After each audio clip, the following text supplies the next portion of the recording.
Lace 'em up, let's start the show. We're digging in with Tripp. We're digging in with Tripp. We're digging in with Tripp. We're digging in with Tripp. We're digging in with Tripp today, yeah. Oh, you can bet. I am proudly wearing my Build Ford Tough digging in trucker for this very special episode. Ford's always been in my family's DNA. This is my dad. His name was Emmett Tracy Jr. Even though everybody has called me Tripp for my entire life, I'm an Emmett too. I'm Emmett Tracy III. My parents just figured third stands for triple, triple stands for Tripp. I guess if I have a son, I'll name him Quad. Anyways, my grandfather was Emmett Tracy Sr. He was on the original Ford Model T production line. He was a contemporary of Henry Ford's. And he has many terrific surviving grandchildren, one of which he had a particularly meaningful relationship with, and that's my cousin Jimmy Farley. So you can only imagine how special this moment is for our entire family, that through all of the facets that check every box of digging in, that Jimmy has just been named CEO of a sensational family company like Ford. And for me, he is my dad's godson. And just an example of who Jimmy has always been, who he is, and who he will always be. 2 years ago, my father left us. He passed away. Jimmy came directly back from China, directly back to a church about a half a mile down the road to celebrate my dad's life. That's just Jimmy at his core. So we're going to dig in momentarily with Jimmy.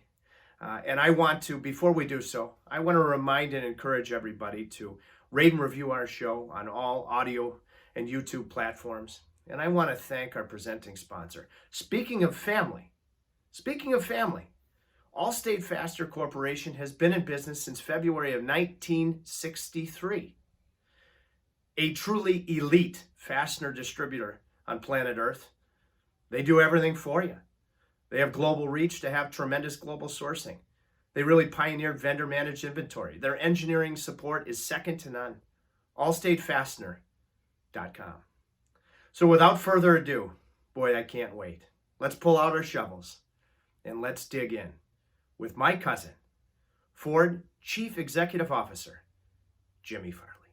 Before we start with my customary question, Jimmy, of how you define digging in, with your hard work and your ability to dig in every day, every week, every month, every year. On behalf of our family, thank you for achieving what you have, and it's only the beginning. Our grandfather on the Tracy side, what huge shoes to fill that I carry the same name, Emmett. Yes. He would typically tell you, Jimmy, get to work. Yes. So as he's up in the party right now, do you think he would at least say, all right, I'll give Tripp a half hour, then he better get back to work? Probably, that's about right. Yeah, no, I think so. We'd all have to. You and I, and he would probably have to go to the back of the church and say a few prayers too before we go back to work. Yeah. You and Dad have shared that profound faith. I want to get to that later. I want to, you've been a big supporter of digging in since I got my hat. I love it. Yeah, since it's oh yeah. Yeah. I got another one and for it's you. got Ford Blue too. Ford Blue. Yep. And actually, the guy that came out of the stands, biggest story in the NHL this year, Dave Ayres, on Hockey Night in Canada, and won a game, having been a kidney transplant. He got a kidney from his mom. He just got his hat, and he wanted Ford Blue. All right. Okay.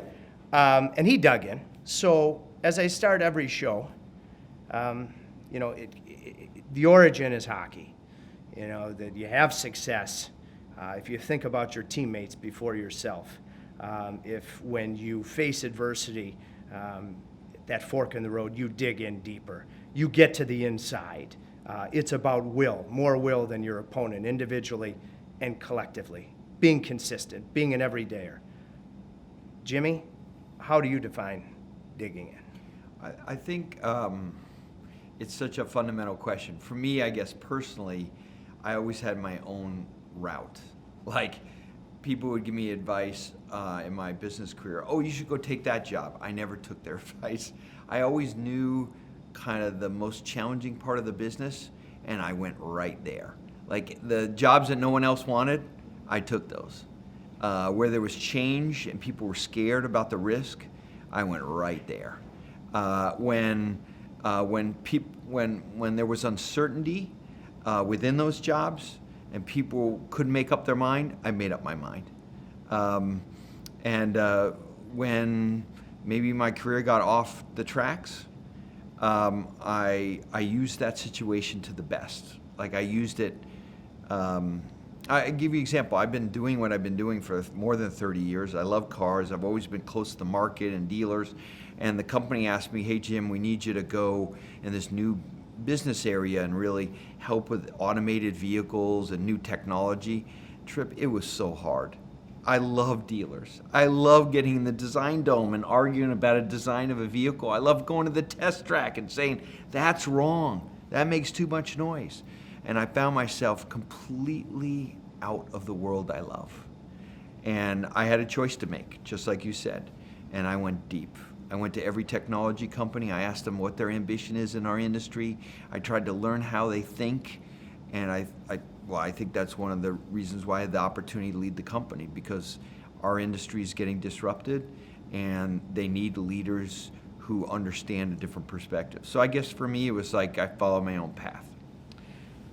Well, you just touched on some things that are the very bullet points of digging in. Let's start with a fearless nature, and perhaps it's a combination of being fearless and having self-belief. Is there any moment in your upbringing, person in your upbringing, or anybody in your path that has given you that right kind of fearless approach? I think it was my dad. You know, he was kind of a fearless guy, and he'd tell a joke when he shouldn't. He was fearless. And he was also he was great with people, which I'm not, I wouldn't describe myself that way. I remember he had a great job, and, we were walking down Park Avenue, and everyone was saying hello to him. And I said, Dad, I didn't know you were so popular. And he turned to me and he said, it's not me, Jim, it's my job. When this job is over, not many people will say hello to me. As a young kid, that really stuck with me. Like, he cut through the baloney, got right to the essence of things. I think that fearlessness always been there. Also, in sports, like, you could be one of those players that just does what you do, and I never had great athletic skill, but I was gonna leave my mark, take a risk. Of course, your dad, God rest his soul, my Uncle Jim, was the head of Citibank globally, and because of that, you spent early years in Argentina. Yep. And for the record, I think you have a grossly underrated sense of humor and people skills. I'll get to that as we roll forward. Our grandfather and you had a particularly close relationship with him. You know his life better than anyone. Yeah. He worked for Henry Ford at the River Rouge plant. He was a self-made man and an unbelievably generous man, along with our Nana. If there's one moment in your time with our grandfather that epitomizes who he was and who he was specifically to you, maybe a story, what would it be? I think for me was, I think grandparents certainly have freedoms that parents don't have. And I think he was great that way. And, my dad and I were strong personalities, so we clashed a lot. So I often would go to see my grandfather in the summer as kind of a bit of a vacation from home. And, I'd say there were many quiet moments when we played golf, and it wasn't even about golf. I remember being in his Lincoln, and we'd drive down from the golf club, and he would stop, and he would walk over to the church. And he would sit in the last row, and he said, I just got to make a stop. And then I asked him, why? why do you do that? And he said, because I have so much. And he was very quiet about it, and that kind of quiet confidence and his devotion was quite moving for me as a young kid. I didn't understand it.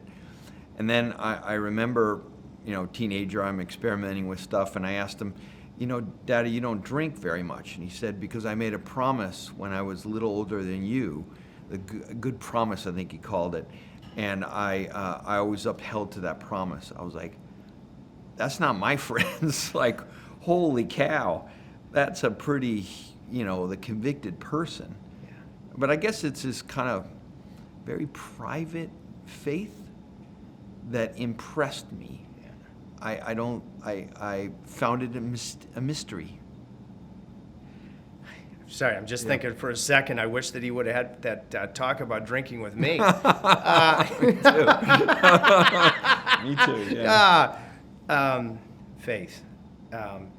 And I don't want to make you uncomfortable, but, well, you and I both know, Ford's a global family company, but here in Detroit, where we are right now, Nan and Dada did so much that nobody ever knew about for the city of Detroit. Yep. It doesn't matter what your faith is. It's the same message. It's practicing it and then helping those less fortunate, giving back when you are fortunate. If you don't mind talking about it, what does it mean to you? Because you, like Dada, you do it very anonymously. For me, I went to a very special high school. It was a very difficult time for me personally. I didn't really like studying, but I got good at it, learned how to get good. I dug in. We had a chapel there, and we had, monks that had dedicated their life to their faith. And I guess I was always kind of a little bit mature for the other kids. And I kept asking all of the monks, like, why? Why would you give up what I would define as a normal life? And they said, because this is what I want to do. And I would often go to the chapel at night and just, kind of pray in an open way. And it was a very private journey. And I think that always has had a big impact on my life. As far as, helping other people, we help a lot of families in India. I think anyone can give money, but giving time, being humble and human, to listen to someone else, even if they're in very different situations to me, is a gift back. It's not something, it's that old adage, the best thing you can do, most rewarding thing you can do is give. I met a homeless person actually last night in Detroit that I've served many times. He was on the street corner asking for money, and I gave him some money, and he goes, "You work at Pope Francis?" I said, "Yeah, I know who you are." And he said, "Thank you." Well, that made my whole year. What better sign of service than serving others? I remember I was going through a difficult time, and woe is me. Mm-hmm. And the advice I kept getting was, think about someone else and do something for someone else. Mm-hmm. That's the best way you can get out of self. Yep. And actually do something productive. Both of our godparents, incredibly productive. I want to start with my godmother. She's got to be beaming right now. She probably just came in from the course. She was a club champion, multiple club champion, at virtually every golf course in America. Yes. I've told you before, her smarts, her focus, her ability to deliver when it mattered most, that she would be an extraordinary president. Yeah. So why do you think, Jimmy, on 18, toe-to-toe matches when, you got to find a way to dig in deeper to win, why do you think she was always able to take it to another level? Because she wanted to be there. Because every time she played golf, there was nothing she wanted more than to be in that position. I think she just reveled in seeing if she could do it or not. And she loved it. And even in family golf, when it was down to her and my dad, it was just fantastic because she more than often delivered, and it would drive my dad crazy. And she would always say the same thing, "Lucky shot." And I think, that competitive spirit was always there. She called my dad Trace. Yeah. Trace. And Trace, also Emmett, was your godfather. He was, well, right now I can assure you that, when we get finished, he needs a plastic surgeon to remove his smile and because he's so proud of you. And, here's a guy that worked in the automotive industry as a remanufacturer for Ford. I was just looking this morning at because he sponsored hockey here in Detroit and produced 25, 30 National Hockey League players, a Stanley Cup winning captain, Ford, right on the crest of the jersey, GPD. What will you remember most about my dad? I mean, your dad was such a special person. I know this sounds a little bit strange, but what I will always remember is his smile and his funeral. There were so many people there, and he had done something for every one of them. I've been I'm old enough, been a lot of funerals of fancy people. I can't think of a celebration of someone's life that was more touching than his funeral. Thank you. My mom is here, and just so people know, Jimmy flew in directly from China to be there. You're so positive. I want to get into positivity and teamwork. Okay. All right, let's start with positivity. Okay. Moment, mentor, why are you so positive? I think, that actually came later in my career. It didn't come natural to me. I was taught at Toyota to always see the gaps in things. And but when I started to manage people, I realized, and I had this incredible experience working for Alan Mullally. I left Toyota because of him to come here, and I had met Bill once, and I thought it was a really special time. Alan was so disciplined about positivity that if anyone on his leadership team ever said anything negative, they were no longer on that team. So Alan proved to me, and I saw it take place, literally saw people scared about their jobs, scared about the future. We laid off tens of thousands of people, and he never, ever went negative. He was always positive. And if there was something that wasn't going to work, he'd say, "We'll just come up with a new plan." I learned so much from Alan because I realized as humans, we just work a lot better when we work on the positive side of the balance sheet. Amen. Yeah. And along the same lines, it's cliche but true. There's no I in team. Mm-hmm. And I mean, I've heard from so many different sources in the months leading up to you becoming CEO that you travel the globe, you talk to and ask questions of men and women and countless different facets Sure. in the Ford chain. I see that as being type of captain that I'd like to play for on my team. How do you define teamwork? I think it's a great question. I think special teams don't come around that often. In business, often people say, you're a coach if you're leading an organization. I think of more as a captain of a ship in a way because it can't be just a meritocracy. You need someone who makes the call. But for me, teamwork is you share common values. And in my case, it's servant leadership. I don't want anyone on my team who thinks they're more important than the factory worker. And there isn't anyone on my team like that. So shared kind of philosophy of life. That's important for teamwork. The second is you have to have a rhythm of working together that is so natural that you get that it's all about the team. So the rituals, how you work, how you practice, have to be in a way so predictable and so repeatable that the focus is actually on the team.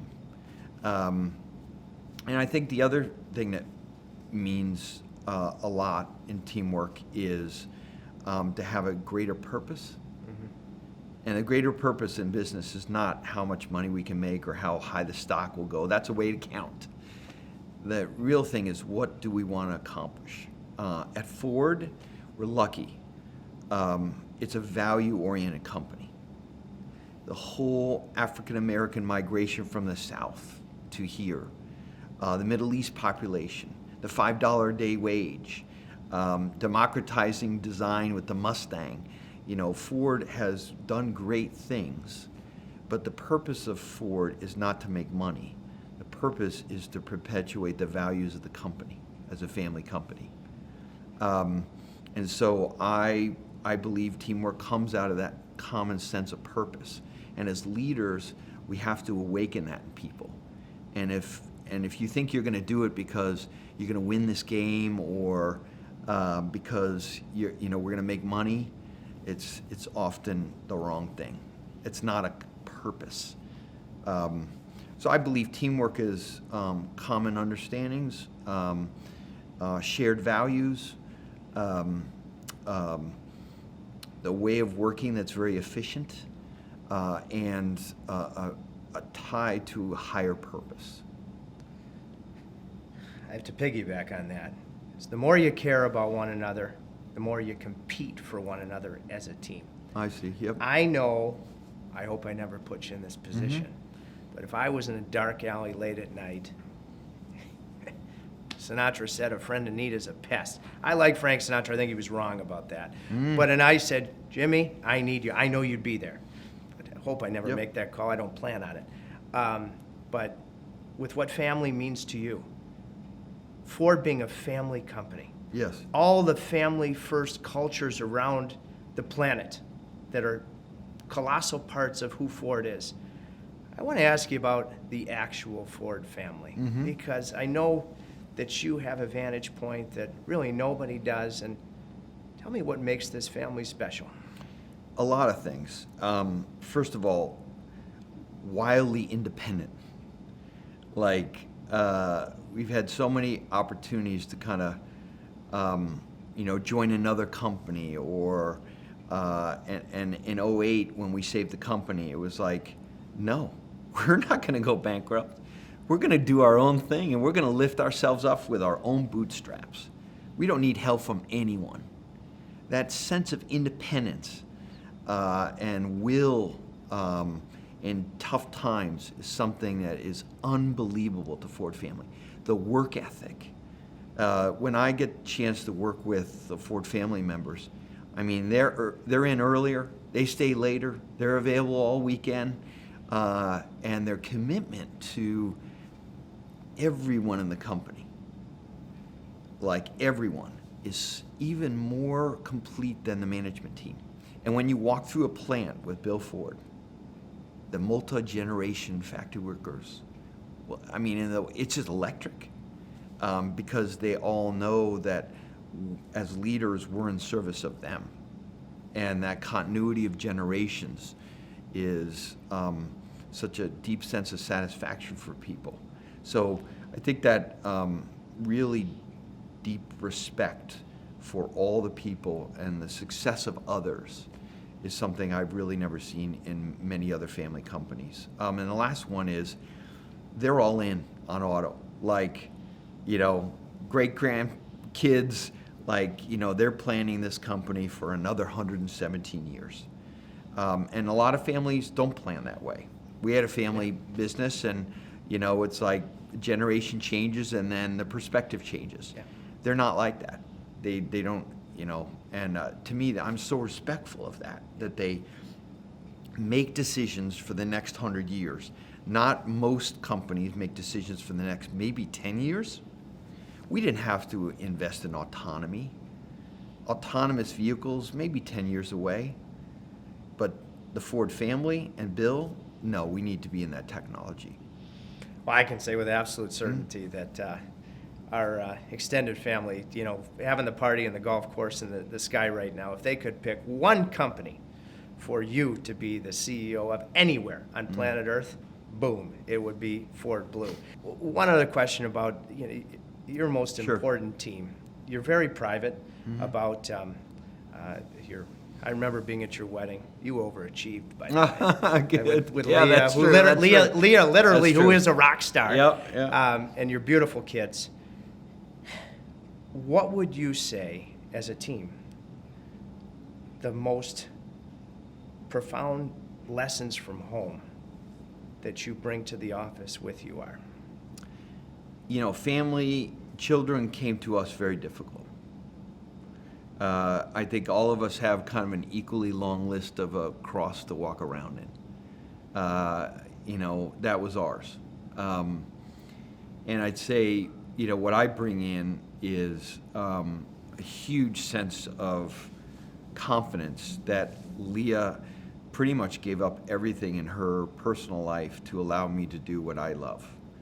And that everyone who I work with has something that they're struggling with, and that you have to give people space sometimes, and you need to respect their privacy, and you need to celebrate the differences. That's probably what I got from my family. Great stuff. Yeah. Okay, I have a couple of questions. Okay. All right, if I can find them here, all right? Because as you know, my podcast it started in hockey. Okay. Okay. Now, these are all huge Ford people. Okay. And I'm going to start with, I'll establish the fact, although he's a household name, the winningest coach in the history of hockey, 9 Stanley Cups as a coach, including 3 here in Detroit. And another 3 advising his son in Chicago. The legend, Scotty Bowman. Big Ford fan, big Jim Farley fan. Scotty wants me to ask you, Jim, where are we going with the production of electric vehicles in the next decade? Well done. I like it. So Ford's bet is really different on electric vehicles. A lot of companies bet on kind of generic, middle of the road, I would call them commodity products, a lot like the Priuses that I sold in Toyota. Our bet at Ford is totally different. We're going to electrify commercial vehicles. What Ford does better than any other vehicle manufacturer in the world is build vehicles for the working man and woman. And we dominate commercial in the US, Europe, and China.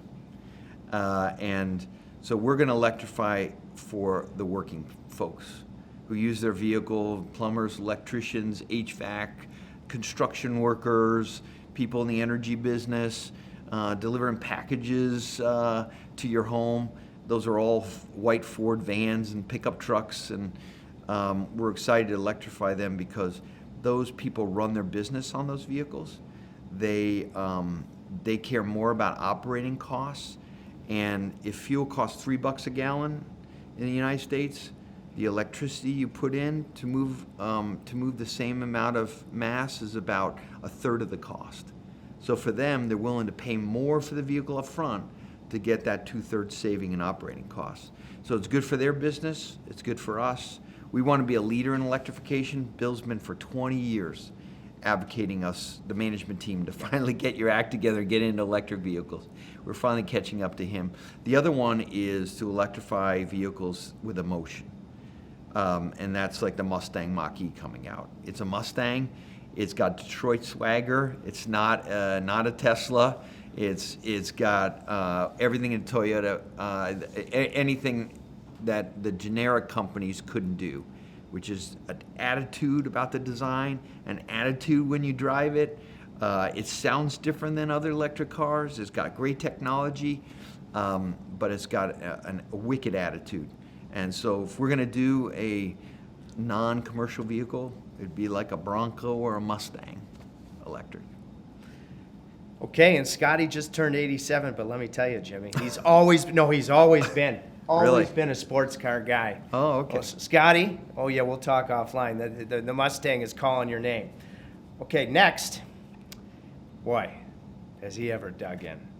He's been a terrific friend to me as well. Sidney Crosby will go down as one of the greatest players in the history of the National Hockey League. He said, Jim, what do you love most about what you do? For me, it used to be the products, but now it's the people. It's I remember being down in Brazil, and in Brazil, people don't have enough money for a car, so we bus them into our plant.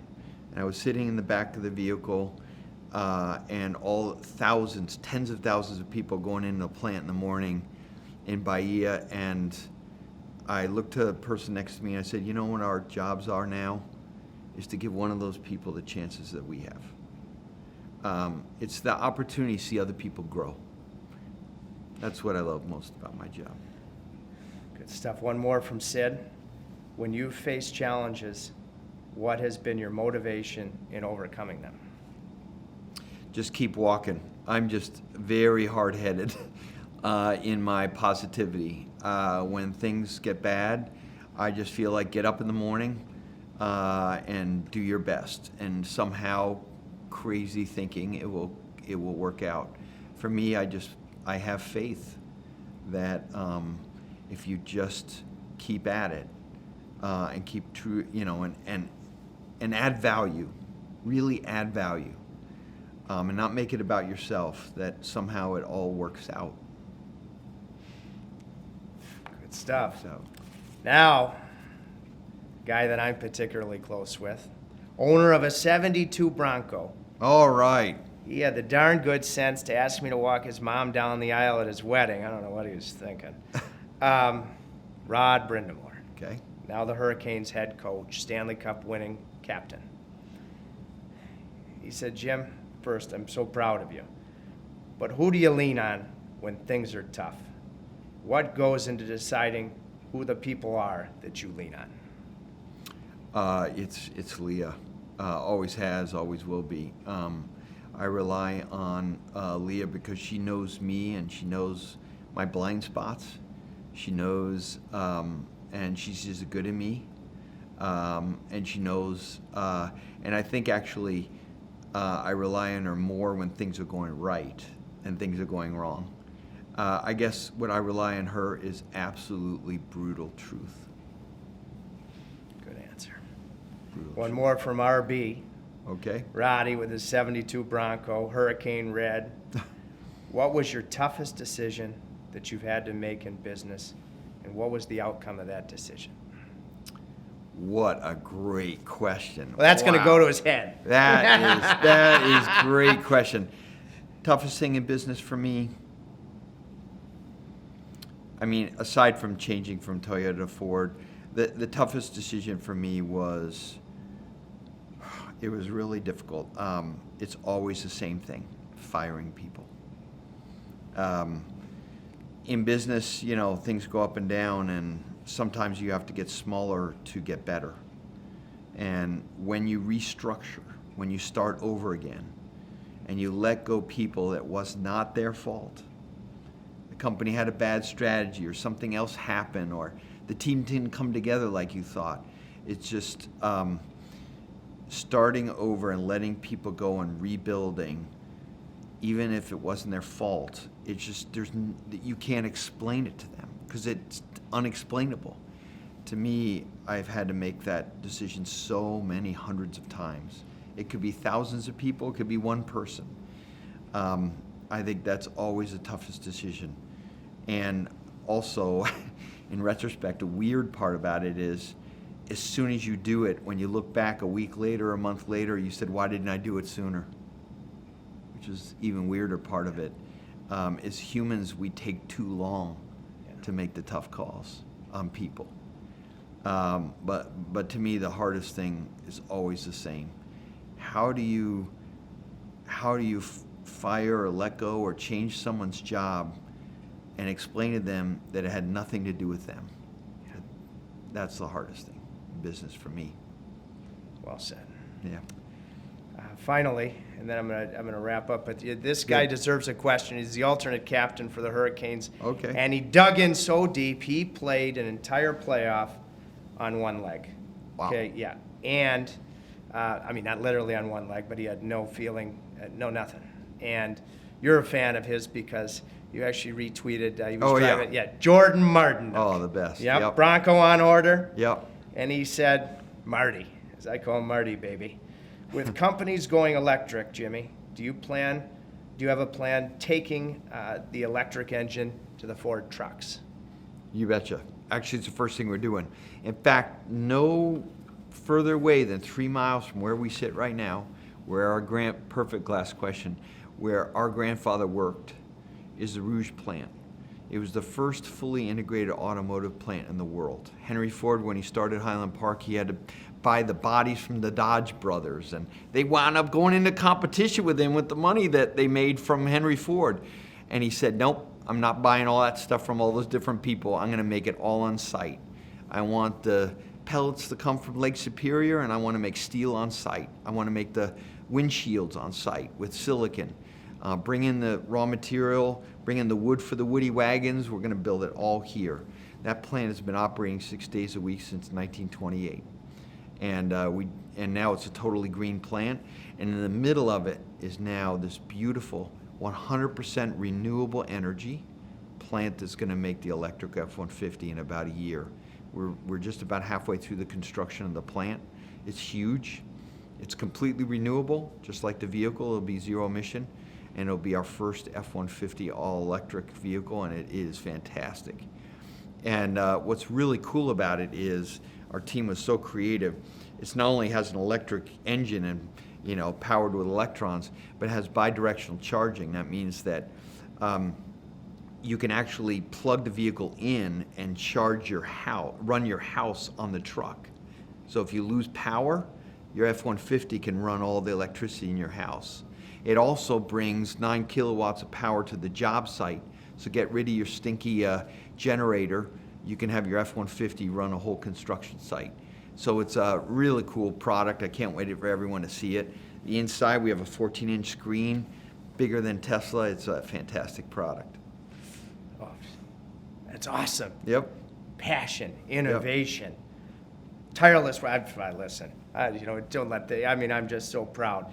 Now, I'm gonna send you a bon voyage with this. Okay. In hockey, it's all about the crest on the front of your jersey. Okay, say here in Detroit, the historic nature of an original 6 Detroit Red Wing crest. I have a Carolina crest in my DNA. That beautiful Ford blue crest on the front of the jersey, with what you've done, going retro with, my future car, the Bronco, living in the present and thinking about the future. What do you want that beautiful Ford blue crest on the front of that jersey to mean? For me, I want it to mean what it has meant. Trust, family, innovation, what America can do on a good day. Perfect. Now, I just saw your numbers in the third quarter, and you've got Ford Trucking. Yep. That's why I've got my trucker hat on. All right. Am I allowed to toss you one of these bad boys? Absolutely. Yeah, there you go. And my mom off camera, she's going to say I'm going to get too Irish here. Okay. And I love you, so proud of you, and can't do it right now. In the words of your dear friend and cousin, brothers don't shake hands. Brothers got a hug. We can't, but I'm imagining doing it. Good. Jimmy, thanks for digging in, and keep digging in like you always do, taking Ford into the future. What a maestro. So thrilled for you. Thank you. My mom used to say this, but behind every successful person is a family that makes it necessary. First of all, thank you for all your advocacy. And life isn't fair. Well, sometimes it is. And for me, leading forward, it's just a wonderful opportunity. And I promise everyone I'll do a great job, and I will absolutely dig in. Well, why am I showing you this picture? Yeah, that's me. It's one of my brothers over my other shoulder with the bowl cut. Pardon the wardrobe choice. That was my mom's. It's very questionable. But I look at this picture of me as a kid because I wasn't like this, but some kids, I think they're rare. They get it from a young age. They're focused, they're disciplined, they have willpower, because they know where they want to go.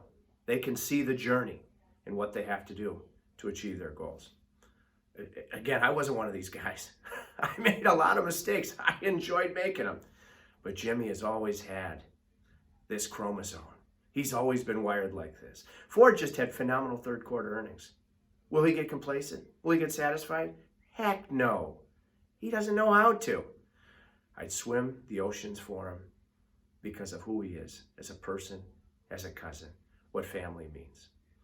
And I'd swim the oceans for Ford Blue because they stand for the same things with regards to family. So I hope you've enjoyed the episode. We're so proud of my cousin, my dad, Jimmy's parents, our grandparents. They're throwing a bash in the sky right now. It's fine, guys, to break curfew. And I want to thank our presenting sponsor. Speaking of family, Allstate Fastener.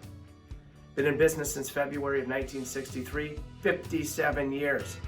Top global fastener distributor specializing in vendor-managed inventory. Nobody can rival them with engineering support, with global sourcing. AllStateFastener.com. So until the next time, when you look in the mirror, you'll know. The mirror won't lie to you. Are you digging in? I hope the answer is yes, and I'll see you soon. We're digging in with Tripp today, yeah. Today, yeah.